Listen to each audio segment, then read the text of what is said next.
Hola, buenas tardes a todos. Bienvenidos un día más a una nueva edición de los Webinotes, que como todos los miércoles a las 7:30 de la tarde se celebran por el Colegio Notarial de Cataluña.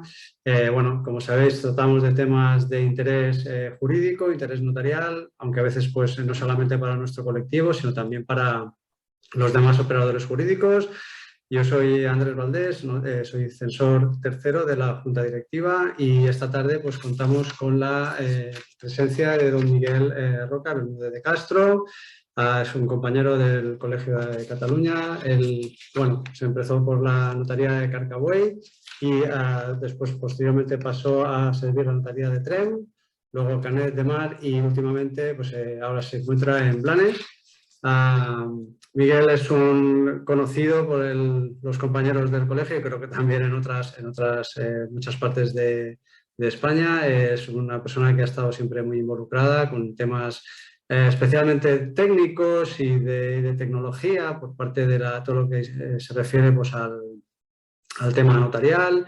Y la prueba es que hoy pues, va a hablar de un tema que yo creo que puede ser bastante innovador, bastante interesante.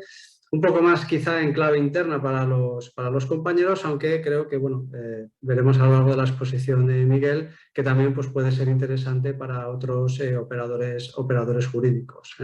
Entonces, bueno, sin más dilación, para no hacer muy larga la introducción, Miguel, te doy paso y pues cuando quieras. Perdón, recordar que podéis participar a través del chat si tenéis alguna pregunta, un comentario, alguna cosa, pues después se daría paso a las preguntas y a las dudas. Pues ahora sí, Miguel. Gracias. Hola Andrés, buenas tardes y gracias por tu presentación. Mira, como tú me has dicho que, bueno, que en esta presentación, en esta charla, no solo iban a conectarse compañeros del cuerpo notarial, sino también compañeros del mundo jurídico ajenos al propio mundo notarial, permitidme que empiece pues, con dos o tres pequeños apuntes muy breves relativos a lo que se refiere también al título de la exposición de hoy. Para los que no estéis en nuestro cuerpo, ya sabéis, probablemente estéis en el mundo jurídico y los que no, que nosotros de todos los documentos que autorizamos cada año los tenemos que guardar y los tenemos que conservar y forma ese acúmulo de documentos lo que nosotros llamamos en genérico el protocolo. De hecho, el artículo 17 de la Ley del Notario dice: se entiende por protocolo la colección ordenada de las escrituras matriculares. Bien. Todos esos documentos, como digo, los tenemos que encuadernar de acuerdo con un procedimiento bastante riguroso y a medida que van cumpliendo 25 años, pues los tenemos que pasar a otro compañero del distrito que, además de tener todos los documentos archivados, todos sus protocolos de los últimos 25 años, tiene un archivo especial y genérico para todos, que es el compañero que ostenta la función de archivero, y ahí le vamos remitiendo todos los protocolos que van cumpliendo 25 años. Y bueno, pues hay realmente protocolos muy extensos, pues con volumen de años que albergan, y a partir de los 100 años, ese mismo archivo ya no solo es accesible por las personas que tienen derecho a acceder al mismo, sino que ya es accesible por terceras personas que tengan interés en estudios de índole histórico, sociográfico, el que sea. Lo que quiero llamaros la atención es que el sistema realmente ha funcionado durante centenares de años y sigue funcionando a la perfección. De hecho, no creo que haya en España ningún otro sistema de archivos que funcione con tanta integridad y con tanta fiabilidad. Y simplemente por contrastar con otros ámbitos jurídicos que algún compañero tratará día a día, pues el ámbito de la jurisdicción ordinaria. Si yo tengo que pedir una copia de un testamento de una señora nonagenaria que se ha muerto en mi pueblo, pero que testó en Tremp hace 70 años cuando se casó, pues con toda la tranquilidad del mundo voy a pedir ese documento, una copia de ese documento al notario archivero responsable y custodio de él, que será el notario de Tremp, y con toda la normalidad del mundo me lo enviará por procedimientos telemáticos para ganar mayor velocidad, pero a nadie le cabe en la cabeza que ese documento no exista y no sea posible reproducirlo y remitírmelo, excepto aquellos casos, obviamente, en la que por motivos de guerras pues, ha sufrido pues, una destrucción por un incendio o por lo que sea. Pero afortunadamente la mayoría de los protocolos se conservan y se conservan bien y funcionan adecuadamente. Insisto, es un sistema basado en documentos en papel que ha funcionado a la perfección y lo sigue haciendo maravillosamente bien hoy. Por otro lado, también, ya hace muchísimos años, prácticamente una generación, que todos los notarios, cuando elaboramos los documentos, ya no los elaboramos de una manera tangible en papel, los elaboramos directamente en nuestros ordenadores y en un principio se iban guardando de una manera más o menos aleatoria, poco a poco con el paso del tiempo se iban organizando más adecuadamente y finalmente acabaron creándose auténticos protocolos que eran una representación mimética del documento en papel. Realmente la génesis era electrónica, lo hacíamos en el documento y lo seguimos haciendo hoy en día en nuestros ordenadores y finalmente se imprime en papel y ese papel es el que se guarda y el que en teoría produce todos los efectos jurídicos en el mundo. Claro, si eso es así, que desde tantísimos años llevamos trabajando en un formato electrónico y las ventajas que tienen los formatos electrónicos respecto al papel, pues son algunos bastante palmarios. La siguiente cuestión que normalmente vendría a plantársenos delante de nosotros es, oye, ¿y por qué no estáis generando ya ese protocolo electrónico? Bueno, pues hubo unas primeras propuestas de alguien que decía, bueno, que las conserve directamente el notario bajo su responsabilidad de la misma manera que usted el otro y se le reconozcan efectos jurídicos. Con el paso del tiempo, otros compañeros dijeron, hombre, al menos que esos documentos los deje firmados el notario con su firma electrónica y finalmente algunos decían que los firme el documento electrónico el propio interesado y luego el notario contrafirma ese documento electrónico, como por otro lado ya hacemos también con otros trámites. Por ejemplo, hoy cuando enviamos una comunicación al registro de inversiones extranjeras, por ejemplo, una mera venta de participaciones sociales, cuando se trata de una adquisición que hace un no residente, pues ellos nos envían a nosotros el fichero electrónico firmado por ellos, nosotros lo contrafirmamos y lo enviamos allí. En principio no parece que haya mucha pega. Claro, como no parece en principio que haya mucha pega, se han planteado diferentes escenarios o propuestas de cómo llevar a cabo esa adaptación o ese salto a lo que se supone que es la maravilla del protocolo electrónico. En un momento inicial había gente que decía, oye, demos un plazo de carencia o un tiempo prudencial para que la gente se vaya adaptando y a partir de ese día pues empezamos con el documento electrónico y nos descolgamos del documento en papel. Más adelante surgieron algunos que planteaban una posición más prudente, oye, mantengamos el soporte papel como productor de efectos jurídicos, durante unos años mantenemos también el sistema de protocolo electrónico para ver que todo funciona y luego transcurridos unos años ya nos descolgamos del papel. Incluso hubo también que decía, pues hagamos una cosa más ponderada y más prudente aún. Durante ese plazo de solapamiento, durante la primera mitad, le damos, en caso de discrepancia entre el documento papel electrónico, demos prevalencia al papel, a mitad del plazo le damos prevalencia al electrónico y finalmente nos descolgamos del formato electrónico. Ya han pasado muchos años y la verdad es que el tema todavía está en el candelero y lo cierto es que el paso de los años ha sido una ventaja. Ha sido una ventaja que no se tomara ninguna decisión en el pasado porque nos ha permitido tener una perspectiva mejor que la que teníamos hace 15 años.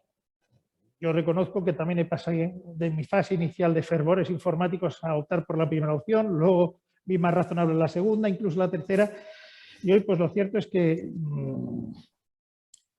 hoy no veo que sea un problema a tratar inmediatamente y que sea algo que dé una necesidad perentoria e inmediata.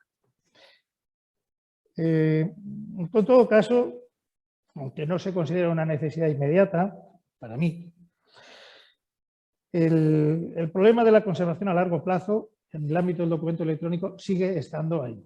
Pensad que estamos hablando de documentos lineales que con el paso de los años pueden haber variado los formatos.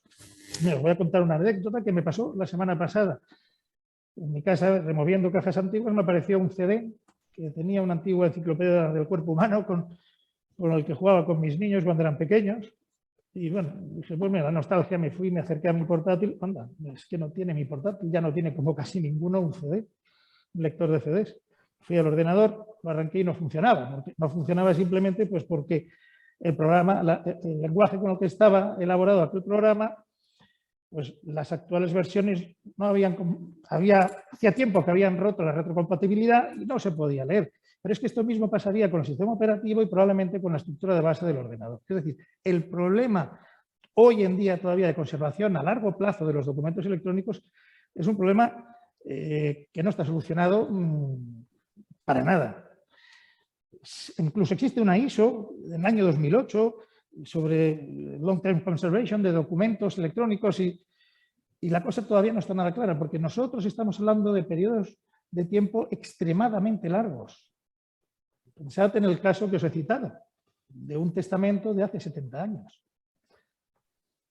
En fin, en cualquier caso, como digo, habrá que abordar este problema en su día y teniendo la ventaja, eso sí, de que nuestros documentos son documentos íntegros, en el sentido de que acaban y concluyen dentro de ellos mismos. Un documento protocolar es un documento en sí, único, y en principio no va linkado, no va vinculado, como si sucede, por ejemplo, en los artículos académicos, que casi todos llevan referencias y links a diferentes bases de datos, como Creative Commons o lo que sea. Ahí todavía la cosa se complica más si hablas de conservación a largo plazo. Pero vuelvo otra vez a lo que decía. No es, entiendo yo, hoy una necesidad imperiosamente haya que abordar. Hasta ahora lo único que está haciendo es exponer lo que hoy en día vivimos en nuestras notarías, tanto para los que están dentro del cuerpo notarial como para los que no lo están. Simplemente es una visión descriptiva de lo que hay. Y yo creo que este tema tiene que abordarse desde otro punto de vista. Fijaos que el problema de la conservación a largo plazo, que como digo yo creo que es el gran problema a la hora de tomar las decisiones que tenga que tomar la corporación, vienen centrados en el hecho o en la naturaleza de que el documento que pretendemos conservar es un documento lineal, ¿no? Bueno, un documento lineal del cual solamente se puede extraer la información si te pones con él y una persona se lo lee de arriba abajo y bueno, pues finalmente adquiere el conocimiento de lo que se expresa en ese documento.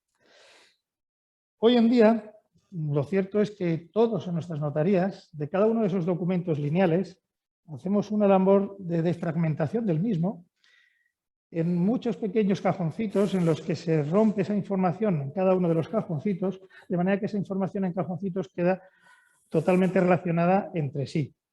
Eso que hacemos genera un fichero muy extenso, que nosotros le llamamos el índice único o el índice correspondiente a ese documento. Es decir, de la misma manera que tengo mi escritura, tengo mi índice único.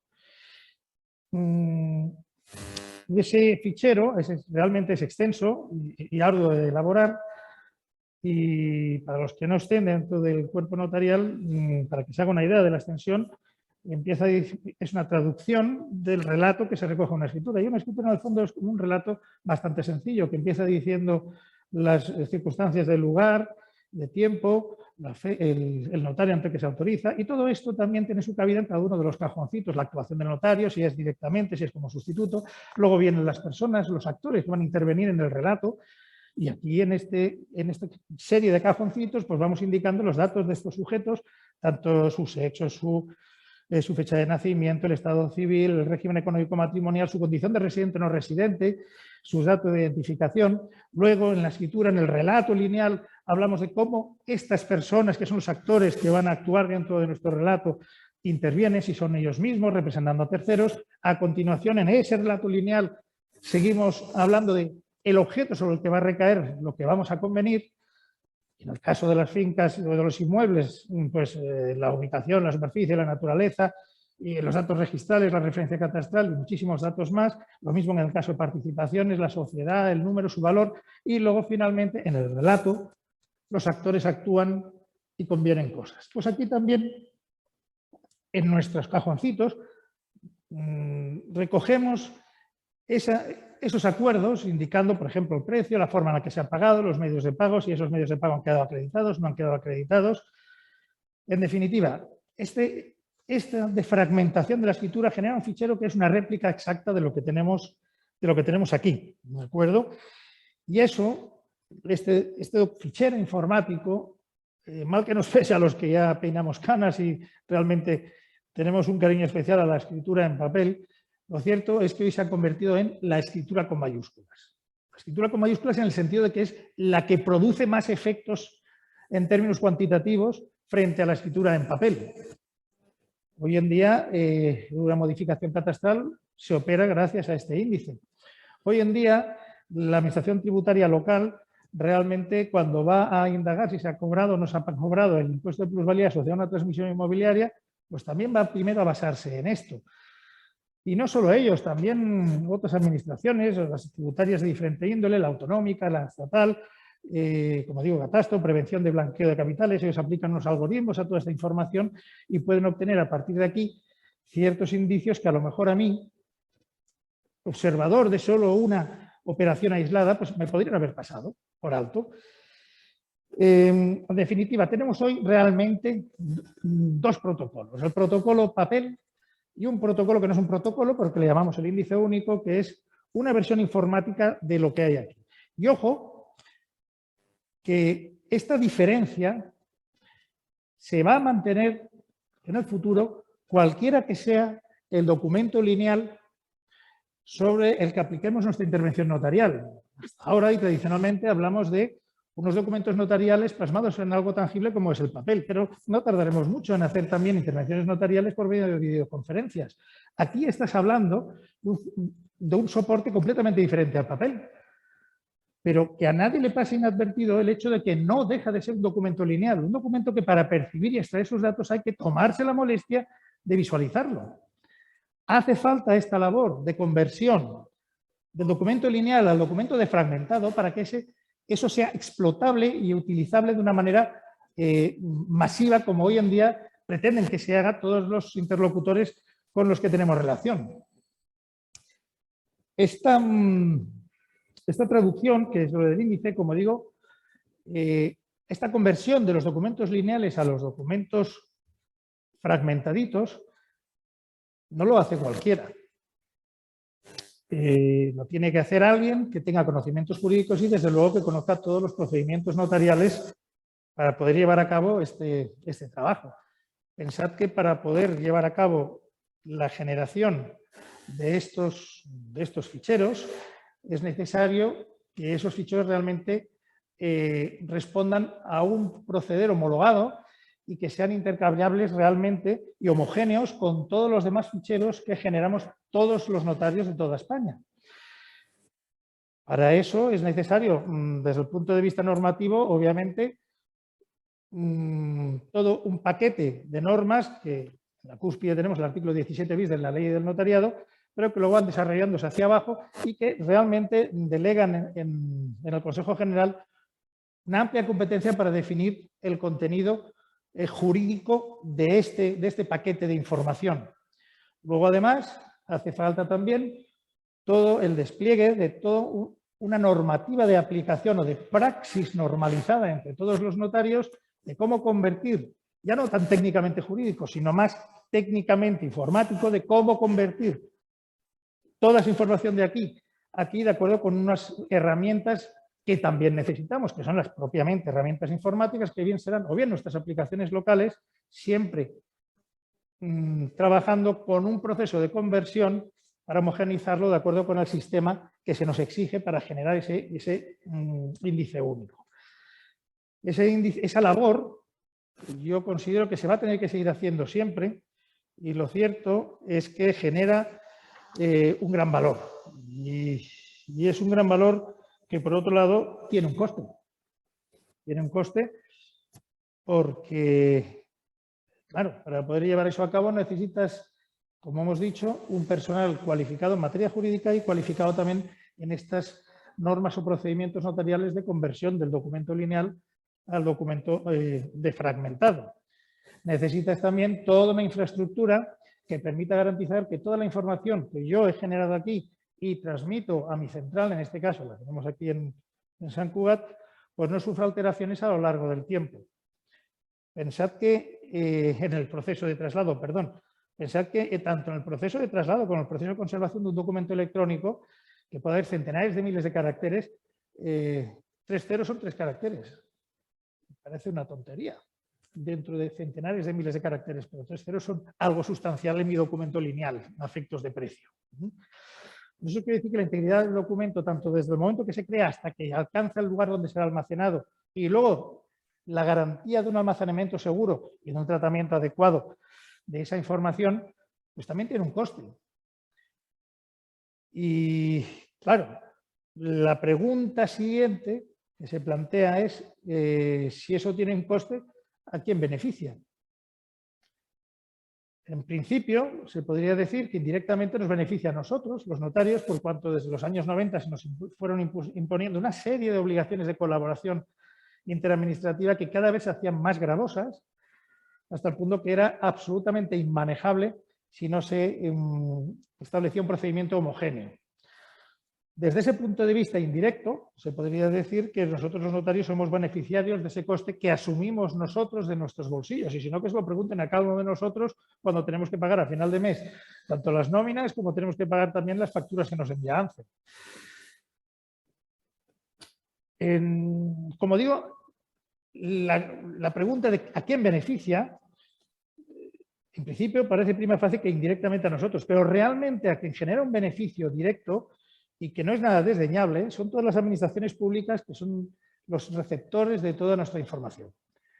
Esa información que les enviamos totalmente parametrizada les ha permitido hacer tratamientos masivos de información con un coste infinitamente menor que el que les suponía antes. Antes tenían que realizar una serie de procesos costosísimos en tiempo. Pensad que alguien tenía que coger una a una cada una de las escrituras sujetos, por poner un ejemplo, en el impuesto de transmisiones, algo tan común en el día a día para nosotros, en la comunidad autónoma que corresponda. Alguien tenía que coger aquella escritura, tenía que leérsela de arriba abajo y a partir de aquí tomar las decisiones consecuentes, abrir un expediente administrativo y ver aquello exactamente qué contenido tenía y qué consecuencias fiscales. Y a partir de aquí, pues el sujeto pasivo había tributado o no había tributado, o lo había hecho mal, o lo que fuera. Pero todo ese esfuerzo de conversión ya lo reciben hecho desde nuestra parte. Pensad que la labor es ingente para ellos. Y probablemente muchas labores que por la ingente cantidad de datos que recibían no podían llegar a alcanzar, hoy sí que las pueden hacer gracias a recibir precisamente esa información, como digo, parametrizada. A partir de aquí voy a cambiar el objetivo de mi charla. Hasta ahora mi charla ha sido estrictamente descriptiva. He estado comentando simplemente y explicando lo que hay. Quizá haciendo ver algunas cuestiones que a algunos se le podría haber pasado por alto a la hora de contemplar esta materia. Pero ahora voy a entrar en la palabra insoslayable. Pero no insoslayable en el hecho de que el protocolo notarial integrado es una realidad insoslayable. Insoslayable en el sentido que hoy ya existe, para mí ya existe, dado que existe integrado y además para los 3.000 notarios este índice único. Pero aquí es donde yo creo que hemos de saber dar el salto. El coste es nuestro, la responsabilidad de la generación de este protocolo informativo, el índice único integrado y desmenuzadito, es responsabilidad exclusivamente nuestra. Pensad que es responsabilidad singular de cada notario la concordancia entre la fuente jurídica, que es el documento lineal, y el que está fragmentado, el índice único. Y, hombre, parece bastante razonable entender que el que paga todo esto, que es el cuerpo notarial, obtenga de él también alguna herramienta o algún beneficio que le permita proporcionar a la sociedad una mayor seguridad jurídica. Nosotros proporcionamos a la sociedad seguridad jurídica. Esa seguridad jurídica, que es un intangible, se plasma o se encarna en lo que es el documento papel, que es la escritura. Luego viene toda la transformación, como digo, al formato jurídico, y esto se transmite a los diferentes escenarios y a interlocutores nuestros que van generando a su vez los diferentes efectos jurídicos.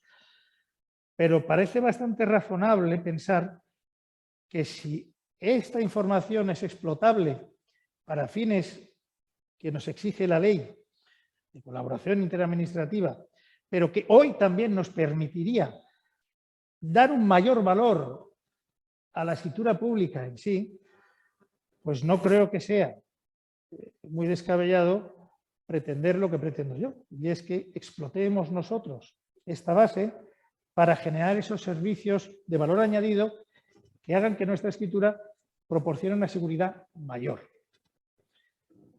Yo creo que a la hora de explotar este conjunto que tenemos aquí de datos y de información derivada de nuestro protocolo, a mí se me han ocurrido 3 ámbitos en los que se podría llevar a cabo esa explotación. Obviamente, esto es una opinión personal. Estoy seguro que cualquier compañero que se ponga a profundizar en el tema, seguro que se le ocurrirán más ámbitos de utilidad. Pero a mí se me han ocurrido 3 ámbitos. Uno, el ámbito de las representaciones. Ojo que aquí no solo me refiero a las representaciones voluntarias, también a las orgánicas y de cualquier otro tipo.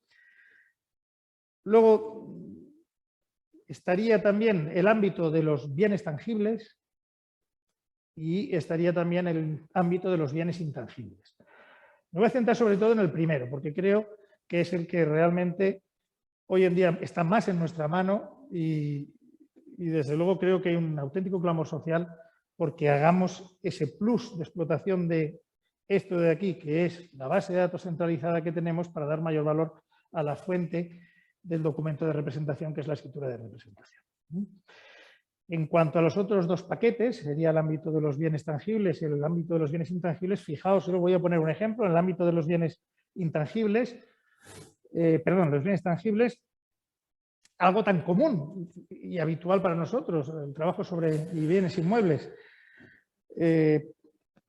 Si cada uno de nosotros, antes de llegar al otorgamiento de la escritura, pudiéramos saber que no se ha otorgado ningún otro documento notarial que afectara a esa finca que tenemos sobre la mano, sobre nuestro despacho, pues hombre, se podría llegar a evitar hasta supuestos de doble venta del artículo 1473. Ya sé que existe el registro de la propiedad, y para eso está, pero lo cierto es que los registros de la propiedad funcionan con unos tempos, y es lógico que sean más pausados y más calmados, que además hoy están teniendo una distorsión en plazos por culpa de las adaptaciones de fincas en aspectos físicos a las realidades del mundo. Y lo cierto es que hoy puede volver a darse una situación de una doble venta del artículo 1473. ¿Y cómo se resolvería? Pues como dice el artículo 1473, con la fecha más antigua del documento, vale, ya tengo un artículo que me prevé la forma de resolver el conflicto, pero no ha evitado el daño causado. No ha evitado el daño causado porque ha habido un señor que ha realizado una inversión inmobiliaria y que ha quedado privado de la titularidad del inmueble. Sí, esto es muy bonito a la hora de estudiarlo desde el punto de vista teórico, el monismo, el dualismo, en 1473, pero a nosotros se nos exigen respuestas a pie de calle para los ciudadanos. Y nosotros, si tenemos en nuestra mano poder evitar, desde el punto de vista de la dualidad de escritura sobre un mismo inmueble, la posibilidad, como digo, de evitar ese conflicto con un daño para un tercero, creo que debemos darlo.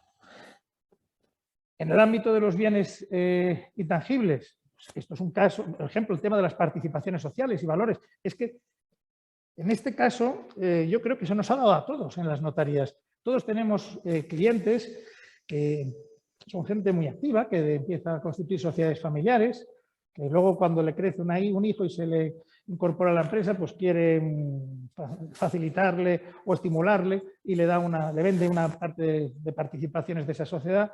Luego viene, pero bueno, resulta que en esta empresa el chico no encaja bien, pero se cambia a la otra, entonces estas me las devuelve a mí, pero no, como voy a meter a la hija, venga, que se las venda a la hermana.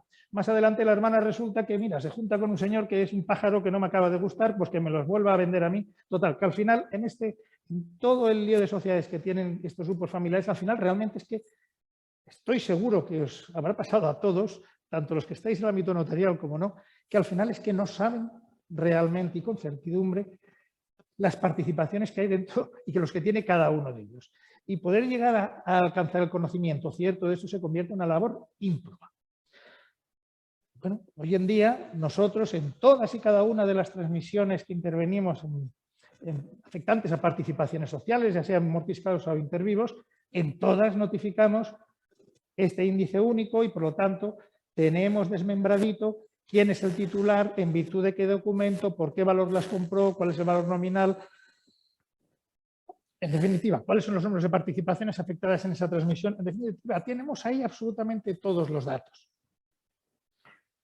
La tenencia de estos datos sobre la titularidad real, fijaos, empiezo ya a cambiar la terminología, me paso al ámbito del blanqueo de capitales. no es baladí. Pensad que el GAFI, a todos los países en cuyo ámbito actúa, en su búsqueda de la identificación del titular real, su desideratum máximo es tener un mapa accionarial completo de cada una de las sociedades. Eso hoy en día, si explotamos adecuadamente la información que todos y cada uno de nosotros vamos mandando de acuerdo con los procedimientos homogéneos, los procedimientos estandarizados, esa información la tenemos aquí y se puede aprovechar. Y de hecho se aprovecha precisamente para poder, mediante la aplicación de los algoritmos correspondientes, obtener, como digo, los índices de blanqueo que permitan pues, ir proscribiendo de nuestro sistema poco a poco estas prácticas de blanqueo de capitales. Lo que digo es que podemos realmente también utilizar esta información para dar satisfacción a nuestros clientes.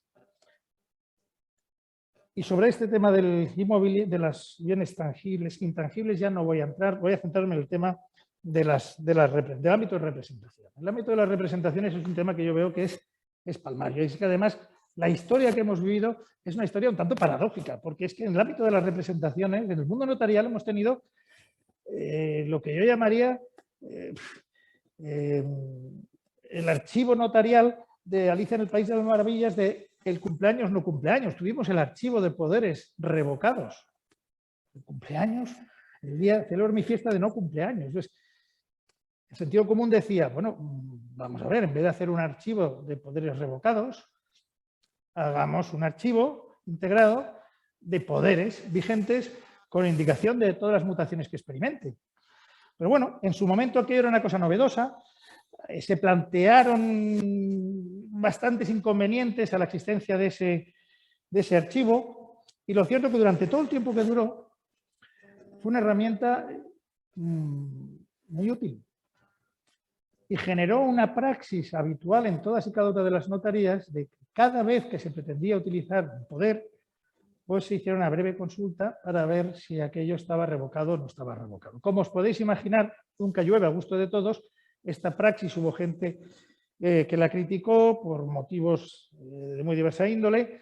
Hubo gente que estaba absolutamente encantada. Simplemente, a efectos de ilustrar sobre la practicidad de esa herramienta, que fue tan efímera, pues me comentó un compañero en su día, que fue a Londres a una reunión, creo que recordar, sobre un tema de las apostillas electrónicas, y se le acercó una chica española, que era la hermana de un compañero nuestro. Y le preguntó, oye, ¿por qué habéis retirado en España el archivo de poderes revocados? Claro, nuestro compañero le dijo a esta chica, pero bueno, ¿tú cómo sabes que nosotros en España utilizamos un archivo de poderes revocados? Mira, es que trabajo en un despacho aquí en Londres que trabajamos muchísimo con clientes que adquieren inmuebles allí en la zona de Alicante y en la de la Costa del Sol. Y siempre que interviene alguien con un poder, yo llamo a mi hermano hace la consulta a la base de datos de poderes revocados y si esa consulta no se ha hecho, no autorizamos la actuación con ese documento de representación español. Fijaos hasta qué punto una mera praxis se convierte, por su utilidad, en algo que se acaba considerando imprescindible.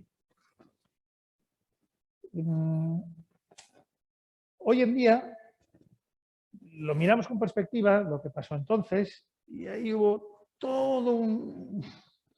una auténtica tormenta perfecta de problemas de índole político, corporativo, jurídico, que acabaron con una iniciativa que también criticada por muchos compañeros desde dentro, a mi parecer, era una buena iniciativa.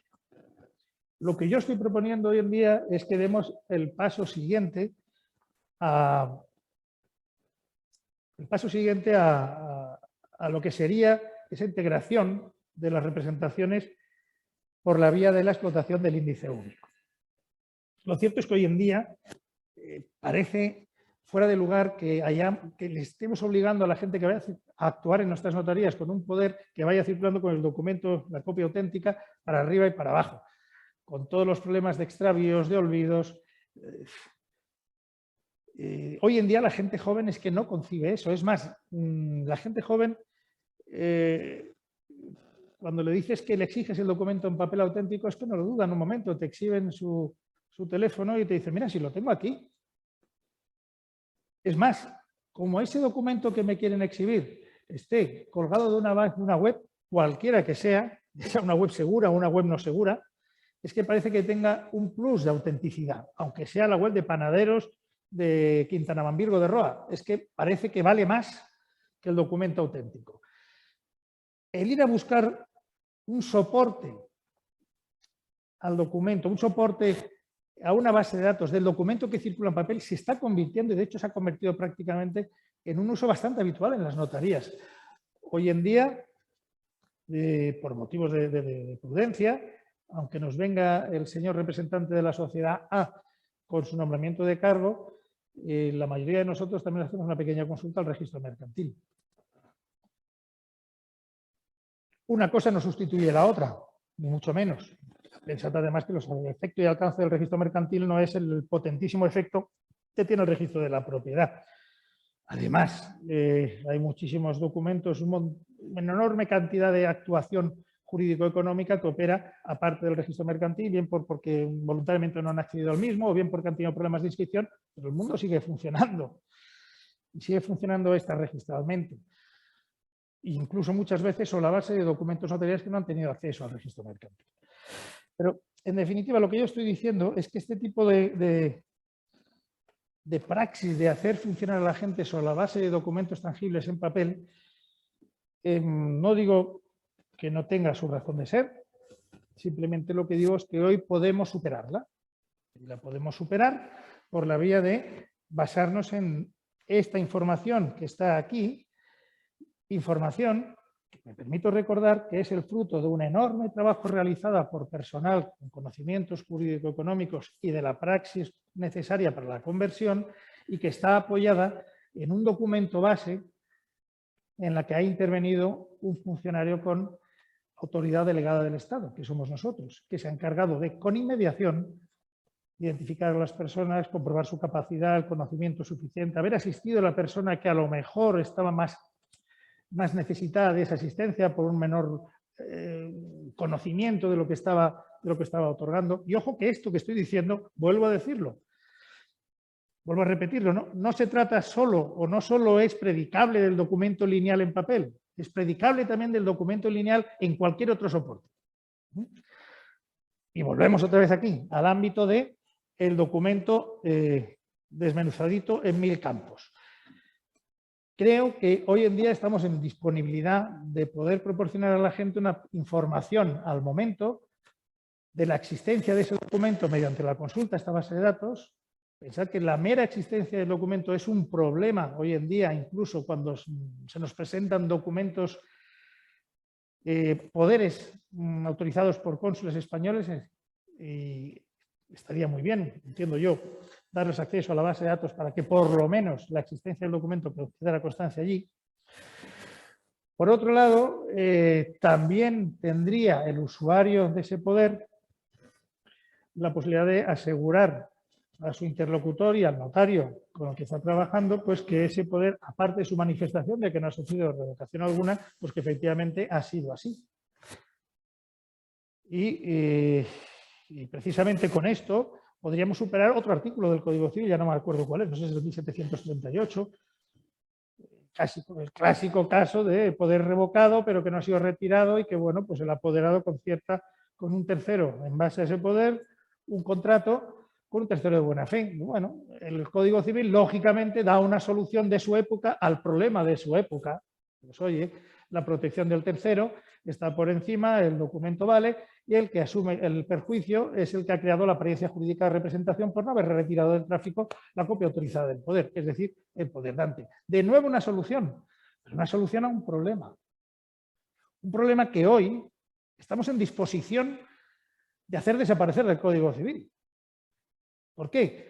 Porque en cuanto yo autorizo el documento, queda cargado en la base de datos y si me viene, y si ese señor, y si posteriormente se le entrega al apoderado el poder y posteriormente me vuelve a venir el poderante a mí o cualquier otro notario de toda España y lo revoca inmediatamente, esa revocación quedará sentada en ese archivo integrado y el notario frente al que se pretenda hacer valer podrá percatarse de que o bien por ignorancia del apoderado que tiene presente que ignoraba que se le había revocado el poder o bien por mala fe de ese apoderado, podrá comprobar que efectivamente la declaración que le está diciendo de subsistencia del poder no es cierta, por cuanto hay una revocación. Es decir, estamos en disposición de dar solución a problemas centenarios. Y lo cierto es que yo creo que estamos en la obligación de hacerlo.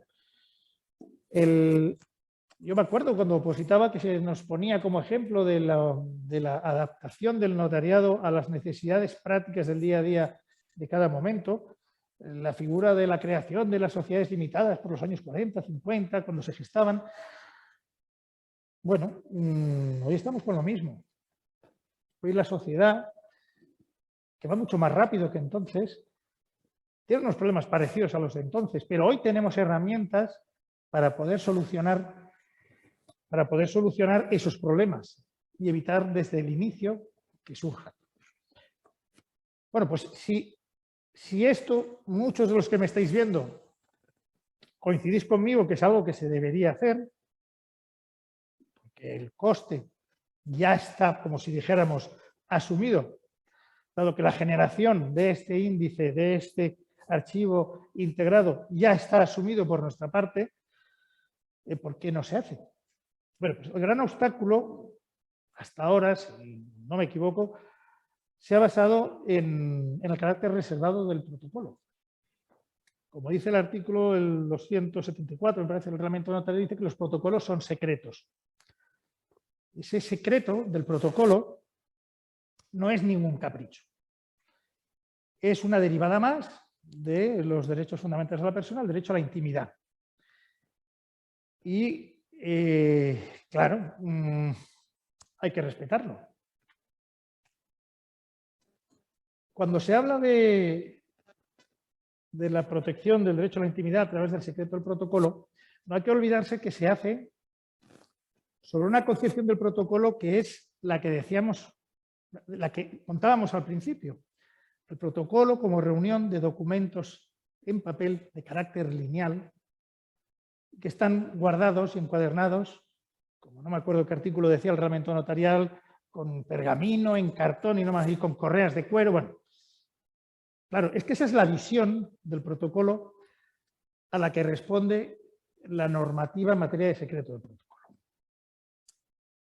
Explico, en el protocolo nosotros tenemos incorporados documentos de muy diferente índole, de una naturaleza muy distinta, considerándola desde el punto de vista de la circulación del documento.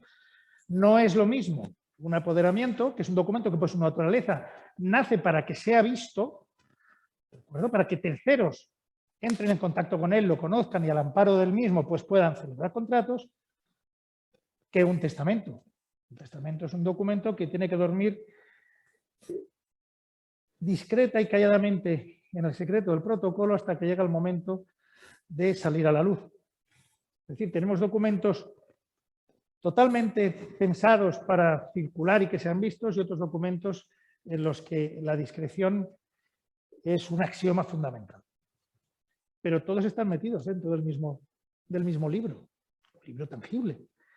Claro, el secreto del protocolo tiene que resguardar la privacidad de este documento y tiene que resguardar la privacidad del otro. Cuando prima facie parece que, dada que son de naturaleza bien dispar, estos dos documentos, pues hombre, tendrán que seguir un tratamiento en materia de levantamiento del secreto del protocolo bien diferente. La normativa es una. ¿Qué pasa? Que como la normativa es una, pero la disparidad de los documentos es tan grande, ha dado pie a toda una enormísima jurisprudencia de la Dirección General en materia de derecho a la obtención de copias del protocolo, al levantamiento de la reserva del protocolo. Y siempre por este mismo problema, por la diferente naturaleza y por los intereses en juego que se intervienen en cada uno de los documentos. Hoy en día, sin embargo, lo cierto es que, como a diferencia de lo que sucede en el papel, en que el secreto del protocolo es o todo o es nada, no puedo enseñar un trocito o no un trocito, y lógicamente para poder resguardar la mayor privacidad que requiere este documento, el testamento, pues acude a ese nivel de protección. cuando parece que sería quizá excesivo para otro tipo de documentos. Y como digo, se ha intentado remediar a través de toda una jurisprudencia muy extensa en materia de derecho a copia. Lo cierto es que cuando nos pasamos a este otro ámbito, al ámbito electrónico, donde están los datos desmenuzados por documento, en función de su naturaleza también, parece que ese tratamiento del secreto del protocolo pues es más versátil. Nos permite garantizar el nivel de secreto y de reserva en función del supuesto o de la naturaleza del documento concreto de que se trate. Esto es uno de los puntos que creo que hay que tener en consideración para lo que voy a decir ahora. Si el derecho a la intimidad, es decir, el secreto del protocolo, cuya proyección sobre el documento notarial a efectos de conservación y proyección hacia terceros es el secreto del protocolo, parece lógico pensar que el titular de ese derecho a la intimidad sea el que pueda modular el alcance de la protección que merece en cuanto al derecho a la intimidad, concretamente centrado en ese documento protocolar. Dicho de otra manera, y hablando con el caso de las representaciones, parece lógico pensar que en un documento que está pensado para circular, como es un documento de representación, sea la propia persona afectada por el secreto del protocolo que pueda determinar las limitaciones y alcances que se le deben dar. Y sobre todo, cuál sea el levantamiento de esas limitaciones en función de sus legítimos intereses. Son legítimos intereses de poder contratar con terceros. Dicho y concretándolo en el caso concreto de las representaciones, que sea él el que pueda decir, por ejemplo, que pueda acceder a la información contenida aquí sobre el poder que ha otorgado cualquier notario y él mismo, desde cualquier notaría, cualquier notario él mismo y a lo mejor administraciones con las que acostumbra a contratar, o cualquier notario él mismo, administraciones con las que acostumbra a contratar, incluso terceros, no administraciones, terceros particulares privados, con los que tenga un trato habitual y a los que les dé acceso, por yo que sé, por cualquier procedimiento que se considere conveniente y reglamentariamente adecuado, para garantizar la identidad de la persona que accede. Es decir, parece lógico que sea el interesado el que decida la posibilidad de acceder a esta base de datos. Si esto lo hacemos así y dejamos que sea el propio particular el que decida si la explotación de esa base de datos es legítima o no es legítima a efectos de proteger sus intereses, o la mejor explotación de sus intereses legítimos, parece que el problema, por lo menos fundamentalmente, se ha salvado. Esto en la práctica generaría dos tipos de documentos. Las representaciones, los documentos de representación, apoderamientos, nombramientos de cargo, que estén aquí y a los que se pueda acceder por cualquier notario, por el interesado, y bien sean documentos notariales a los que el interesado no le ha dado permiso para que se dé aquí, que circularían de acuerdo con el tráfico, de acuerdo con las reglas ordinarias, o incluso documentos privados de representación que obviamente tampoco estarían incorporados en esta base de datos. Es decir, tendríamos dos tipos de documentos. Los documentos de representación en los que se puede garantizar al contratante sobre ese documento, al tercero que contrata con el representante, se le puede garantizar de una manera fehaciente y al momento la vigencia del documento y que no ha sufrido alteración, aparte obviamente también de su existencia, y aquellos otros en los que el documento va a circular según las reglas clásicas del Código Civil, tal como está redactado. Yo entiendo que una praxis generalizada por parte de los notarios de ir informando a la clientela de las bondades, de lo que yo creo que son las bondades de tener disponible su apoderamiento, su documento de representación en esta base de datos, pues yo creo que iría generando de una manera paulatina un mayor volumen de documentos que se desplazarían hacia este lado y un menor, muy aislado, que se quedaría aquí. Pero en cualquier caso, lo que quedaría bastante claro es que hay dos documentos con dos alcances diferentes. El documento que da seguridad, como lo ha dado hasta ahora, y el documento que da seguridad, como lo ha dado hasta ahora, y con una seguridad adicional derivada de la explotación de esa base de datos que tenemos. Ya no me voy a extender porque me parece que me he pasado respecto de la hora que me dijo que me dijo Andrés, el tiempo que él me dio. Y en fin, ahora ya quedo a disposición vuestra para cualquier tipo de consulta, que me dijo Andrés que la gente también podría consultar por aquí. Sí, muchas gracias, Miguel. Sí, efectivamente, bueno, pues si alguno de los asistentes, espectadores, pues quiere hacer algún comentario, alguna pregunta, alguna duda de lo que ha surgido en la exposición, pues evidentemente estamos aquí para atenderlas. En cualquier caso, ha sido muy interesante. Claro, yo, como compañero tuyo, pues la verdad es que, bueno, el punto de vista es muy interesante y muy práctico en el día a día en nuestra función y lo que realmente es la vida cotidiana de nuestro despacho, pues, especialmente lo que dices tú un poco con los documentos de representación con los que nos encontramos día sí día también, ¿no? Y bueno, si fuera de alguna manera posible, pues dotar de mayor seguridad jurídica, pues sería fantástico. Bueno, pues esperamos un poquito a ver si...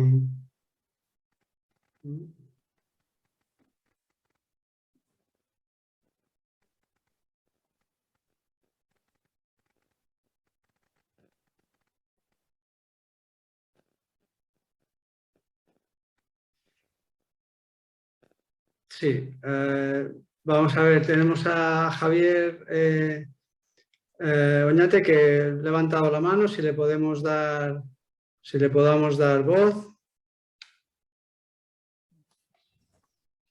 Yo no te veo y tampoco veo a Javier. Sí, ahora. ¿Y dónde me habéis puesto? Solo veo tu cámara. Javier. Sí, ¿me oís? Sí. Vale. No me veo, pero bueno, espera un momentín a ver, no sé si... Vamos a ver. Bueno, no importa. Aunque no se me vea, si se me oye... no me veis, ¿verdad? No te vemos, no, pero te oímos perfectamente, Javier. Vale. Bueno, vamos a ver. Quería lo primero, bueno, felicitarte, Miguel, porque me ha encantado la intervención.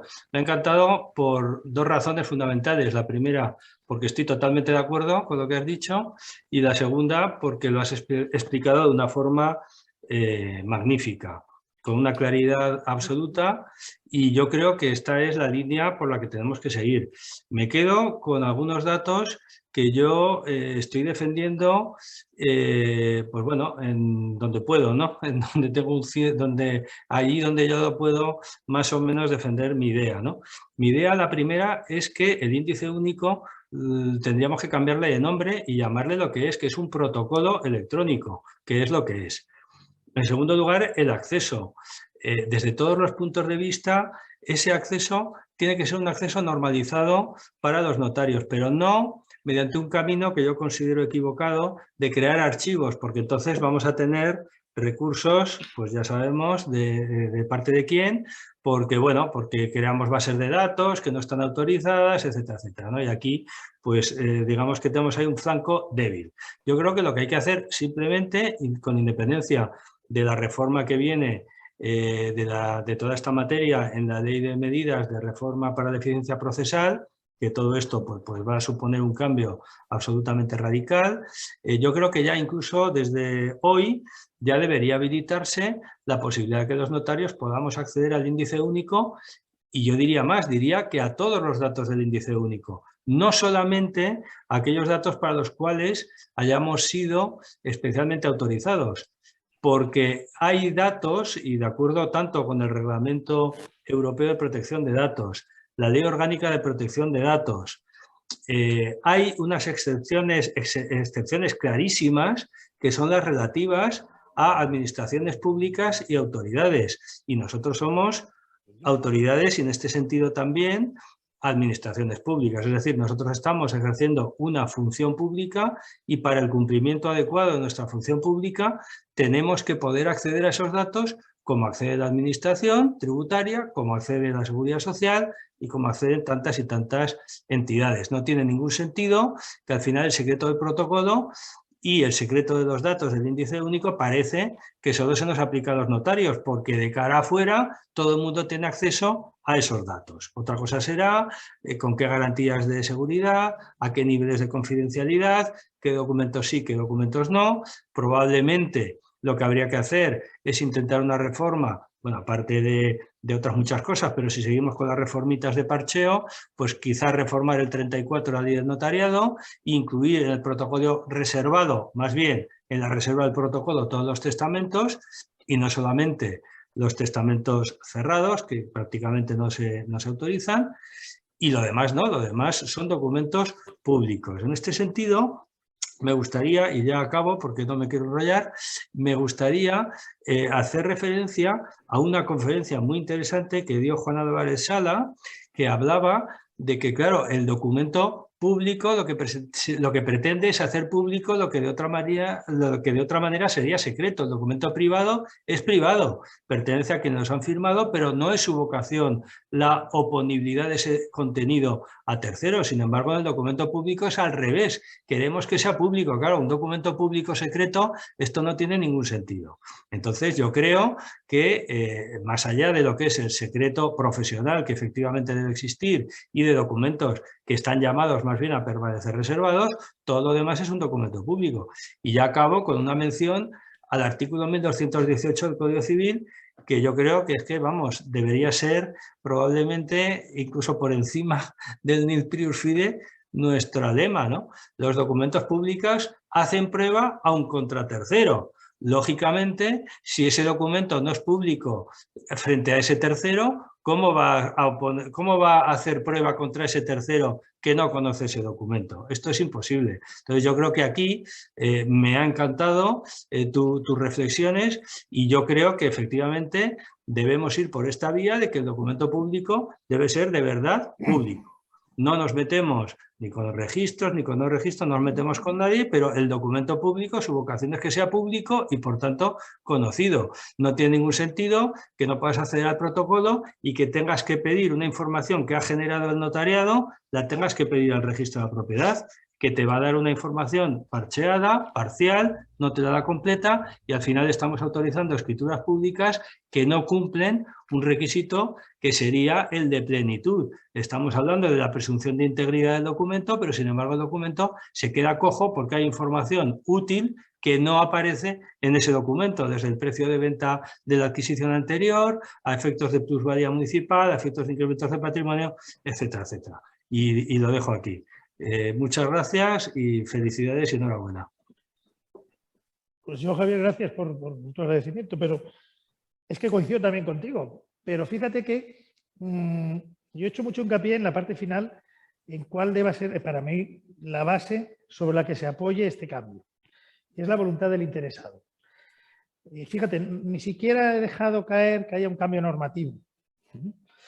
Pues, no sé, en la Mile me dijeron que el que pregunta limpia la cuadra, ¿no? Ya nos pasó y no salió bien.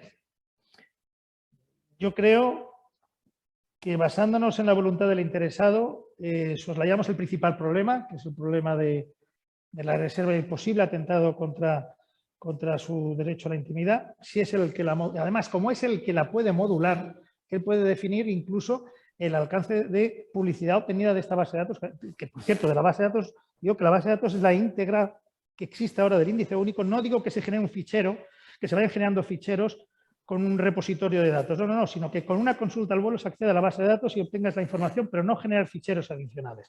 Pero bueno, lo que digo, la base para mí, en una fase inicial, debería ser la voluntad del propio interesado. No se impone nada, a nadie se le obliga nada, no se obliga a nadie a hacer algo que no quiere. Cada uno que elija, le damos una alternativa. Es que, vamos a ver, hay que partir de la base de que lo que pretende la gente, pues al principio de presunción de buena fe, son cuestiones legítimas. Si es que viene a nosotros para que le demos un documento de representación, parece muy lógico y consecuente que él pueda determinar qué herramientas utiliza para dar mejor alcance o mayores efectos y mayor seguridad, ya no solo a él, sobre todo al tercero que contrata con su representante. Por eso digo, yo creo que la base debería ser la voluntad, que nos permitiría modular, como digo, informar sobre la existencia del documento, sobre la existencia del poder, o del documento de representación, existencia y vigencia, o modificaciones, y el paso posterior sería existencia, vigencia y revocaciones y contenido con transcripción del documento. Pero siempre sobre la base de su propia voluntad. Y como digo, habría dos. A mí me da la sensación que después de unos cuantos años de haber operado sobre esta base de la voluntad, se habría generado un hábito tan estandarizado que obtener el reconocimiento normativo de una praxis ya extendida sería mucho más fácil. Por eso, fíjate que yo donde he hecho hincapié es no en una norma, sino en acudir al propio sujeto. Nosotros somos el gran operador jurídico de la inmediación con el sujeto. Por lo tanto, yo creo que debemos aprovechar esa ventaja precisamente en beneficio del mismo. Aquí Miguel, sí, Javier, por seguir un poco la conversación, ha escrito que está completamente de acuerdo contigo en lo que es la voluntariedad, ¿no? Que a partir de ahí que ya no hay límite en cuanto a la protección de datos ni secreto del protocolo, ¿no? También tenemos a otra asistente, Lara, que parece que no tiene micrófono, que quería hablar y saludarte, pero pregunta... Hola, Lara. Que si teniendo en cuenta que ya existe y está funcionando la consulta al índice de actividad, ¿no crees que podría, con el consentimiento del interesado, hacerse una consulta selectiva a los datos del índice a requerimiento expreso del mismo? Y luego también pregunta, o tiene la duda de si los objetos tienen derecho a protección de datos o al secreto de protocolo. Es decir, para consultar si una finca ha sido objeto de una modificación de cabida o de ampliación de obra, es necesario tener alguna habilitación legislativa especial o un consentimiento del interesado. En este caso, ¿de cuál? ¿Del titular actual de la finca? ¿Del que hizo la declaración de obra en su día? Bueno, lo primero, ahora me alegro de saber de ti.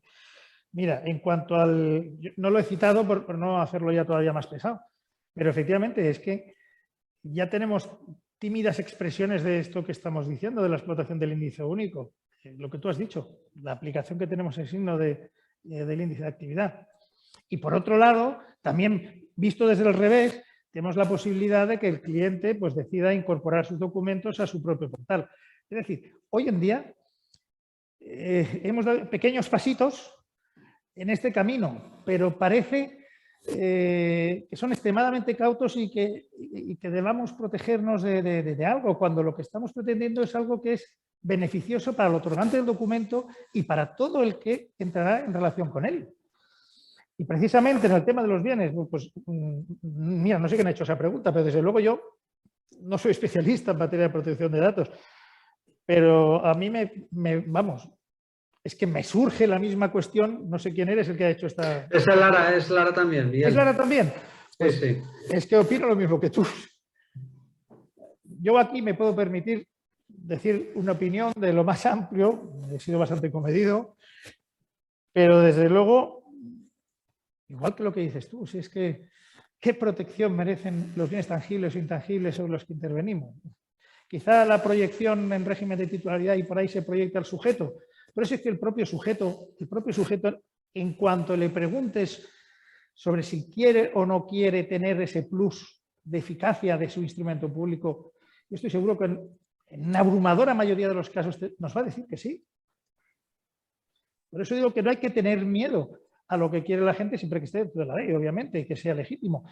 Y aquí, con su voluntad plasmada en el documento, tendríamos que hacer una buena labor todos nosotros y sobre todo los compañeros que están más puestos en estas materias para definir y facilitarnos la tarea a los notarios de pie, definir pues, unos patrones sobre cómo proceder en estos casos y dárselo algo facilito y sencillito que la gente de a pie también lo entienda. Pero una vez definido eso, es que día a día todos nosotros tenemos interlocución con nuestros clientes cara a cara. Es que estoy seguro que, vamos, me extrañaría que hubiera un porcentaje elevado de clientes que nos dijeran que no. Pero en fin, ciertamente, opino lo mismo que tú. Ya hemos dado pasitos en este campo. Y el tema de los bienes, pues, para mí no son obstáculo.